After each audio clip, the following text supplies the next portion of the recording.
ሰላምታችን በያላችሁበት ይድረስ። የተወደዳችሁ የቻናላችን ቤተሰቦች የዕለቱን አዳዲስና የተመረጡ መረጃዎችን ወደ እናንተ ማድረስ እንጀምራለን። በራያ ቆቦ ህዝቡ በጅምላ ተነስቷል። የብልጽግና ሰራዊት እየተበተነ ፋኖ በድል እየገሰገሰ ነው። በአገዛዙ የታፈነው ታላቁ ምሁር ያለበት ታውቋል። አስገራሚ ነገሮች ተሰምተዋል። ብልጽግና በሁሉም የአገሪቱ ክፍሎች ጦርነት እያዋለደ ነው ተብሏል። የሱዳን መሪ ጀነራል አልቡርሃን ስለ አብይ አህመድ አነጋጋሪ ሀሳብ ሰጥተዋል። ውድ የብላክ ላይን ሚዲያ ቤተሰቦቻችን አብራችሁን ስትቆዩ እነዚህን መረጃዎች በዝርዝር እናሰማችኋለን። በቆቦ ከተማ ሰኞ ገበያ ላይ የአገዛዙ ሚሊሻ አባላት በከፈቱት የተኩስ እሩምታ እስካሁን ባለው 2 ንጹሃኖች ህይወታቸው ማለፉ ሲታወቅ በርካቶች መቁሰላቸውን ምንጮች ለማረጋገጥ ችለዋል። የሚሊሻ አባላቱ ተኩሱን የከፈቱት በሰኞ ገበያ ውስጥ አትክልት ተራ ላይ ሲሆን ረብሻና ግርግሩ ተባብሶ ቀጥሏል። ህዝቡም እስከ መቼ እናልቃለን በሚል አጸፋዊ እርምጃ መውሰድ ጀምሯል። በዚህም በርካታ የሚሊሻ አባላት ሙትና ቁስለኛ ተደርገዋል። በሚሊሻ አባላቱ ተመተው ህይወታቸው ያለፈ ንጹሃኖች አስከሬን በገበያው መሃል እንደወደቀ ለሰዓታት ቆይተዋል። ህዝቡን በተገደለበት ልክ እጥፍ ድርብ የሚሊሻ አባል ካልገደልን የንጹሃኑን አስከሬን አናነሳም በሚል አጸፋዊ እርምጃ ወስዷል። የብልጽግና ሰራዊት እየተበተነ ፋኖ በድል እየገሰገሰ ነው። 2 የብልጽግና ሰራዊት አመራሮችና አንድ አባል ትጥቃቸውን በመያዝ በአማራ ፋኖ ብሔራዊ ንቅናቄ 102ኛ ኮር 33ኛ ክፍለ ጦርን ተቀላቅለዋል።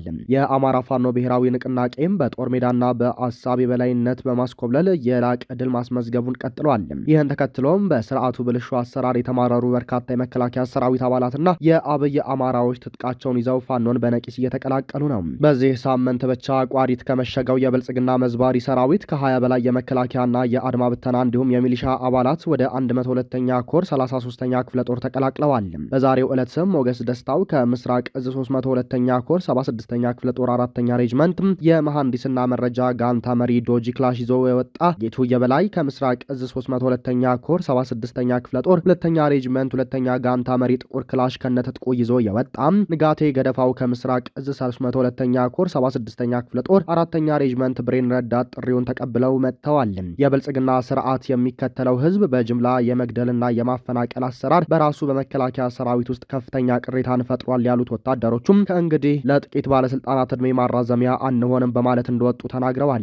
እነዚህ 3 አባላት ሙሉ ትጥቃቸውንና ወታደራዊ ልምዳቸውን በመያዝ ወደ ወገን ኃይል ፋኖ ገብተዋል።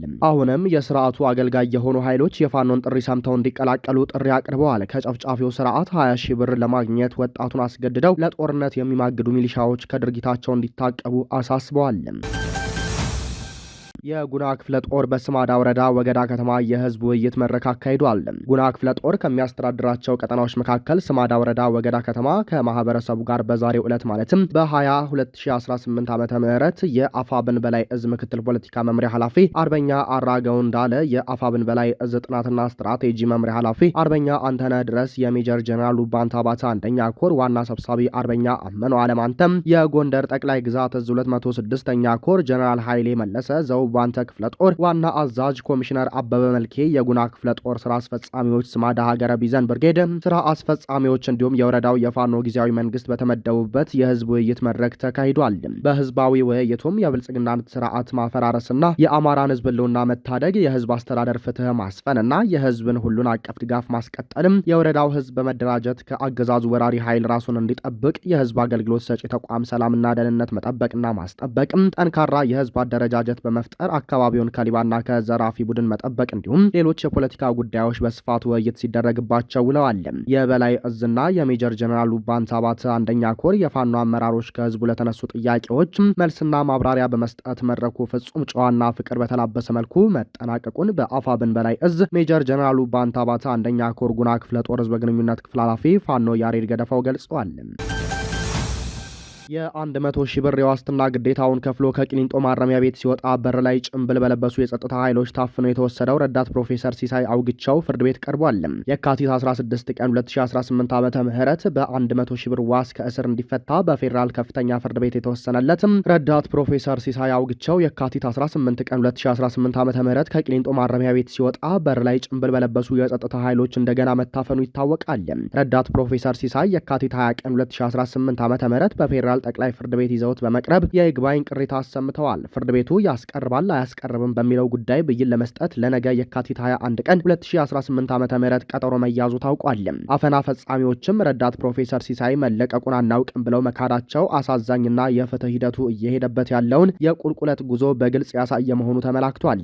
ይሁን እንጂ በዕለቱ ረዳት ፕሮፌሰር ሲሳይ የመፍቻ ትዕዛዙን ያሳየ ቢሆንም ዳኞች ዝምታን መርጠዋል። ይህም ሌላው አስገራሚ ነገር ነው ተብሏል። እግድ ሲጠይቁም አናግድም ከማለት ውጪ ሳይታገድ እንዴት ልታቀርቡ ቻላችሁ ብሎ እንኳን ለመጠየቅ አልተቻለም። ያለበት ቦታም እስረኛ ከመብዛቱ የተነሳ አንድ ፍራሽ ጠባብ ቦታ ላይ ለሶስት እንዲተኙ እየተደረገ ነው ተብሏል። በህግ ማስከበር ሽፋን የህዝብን መከራ እያደር መክበዱ አሳሳቢ መሆኑ ትብብር ለኢትዮጵያ አንድነት ገለጸ። ትብብሩ በሰጠው መግለጫ በአማራ ክልል እየተደረገ ያለው ጦርነት በተመለከተ በታሪካችን ውስጥ የበጎውን መንገድ ያህል ጦርነትና ግጭት አንዱ መገለጫችንና የታሪካችን አካል ተደርጎ የሚወሰድ ቢሆንም ከ7 ዓመታት ወዲህ አገር የገባችበት ስርዓት ወለድ ጦርነት በብዙ ሺህ ዓመታት ታሪካችን አቻ አይገኝለትም ብሏል። ከሰሞኑ በደቡብ ወሎ ዞን ወግዲ ወረዳ በርካታ ንጹሐን በድሮንና በከባድ መሳሪያ ማለቃቸውንና ከፍተኛ ንብረት መውደሙን ከአካባቢው ምንጮቻችን ለማወቅ ችለናል። በአካባቢው ከፍተኛ ፍርሃትና ስጋት በመስፈኑ ብሎም የስልክ ግንኙነት በመቋረጡም ትክክለኛ ቁጥር መግለጽ ባይቻልም የሟቾች ቁጥር እጅግ ከፍተኛ እንደሆነ ለመረዳት ችለናል። በሰሜን ሸዋ ዞን ኤፍራታና ግድም ወረዳም በርካታ ንጹሐን በተመሳሳይ መንገድ አልቀዋል። በቀናት ልዩነት በፋኖ ኃይሎችና በፌዴራል መንግስቱ መካከል ሲደረግ በነበረ ውጊያ በደቡብ ጎንደር ዞን ደብረ ታቦርና ወረታ ከተሞች ንጹሐን በድሮን ተገድለዋል። የጤና ጣቢያና አገልግሎት ሰጪ ተቋማት በእሳት ተያይዘው እንዲወድሙ ተደርገዋል። ትብብር ለኢትዮጵያ አንድነት በንጹሃን ላይ የሚሰነዘር ማንኛውም ጥቃት በጽኑ የሚያወግዝ ሲሆን የሁኔታዎችን መደጋገምና በዓላማ መተግበር ስናይ መንግስት በህግ ማስከበር ሽፋን የህዝብን መከራ ለማክበድ እየሰራ ነው ወይ እንድንል አድርጎናል ነው ያለው። በደቡብ ኢትዮጵያ ክልል አርባ ምንጭ ዙሪያ ወረዳ ወይም ዛይሴ በተመሳሳይ ጊዜ ማለትም የካቲት 8 እና 9 ቀን 2018 ዓ.ም በተፈጠረ ግጭት ከ21 ሰዎች በላይ ህይወት ማለፉንና ከፍተኛ የሀብትና ንብረት ውድመት መድረሱን ከቦታው ለማረጋገጥ ችለናል።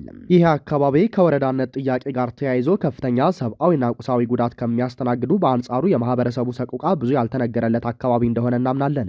የፌዴራል መንግስትና የክልሉ አስተዳደር ችግሩን በልዩ ሁኔታ ይዘው ንጹሃን እንዳይጎዱና ጥያቄዎቻቸውም የህዝብን ጥቅም ባስከበረ በህጋዊና ዘላቂነት ባለው አኳኋን እንዲፈታ ጥሪያችንን እያስተላለፍን የንጹሃን ዜጎቻችን ግድያ በአግባቡ ተጣርቶ በአጥፊዎች ላይ ተገቢውን እርምጃ እንዲወስድ አጥብቀን እናሳስባለን ብሏል።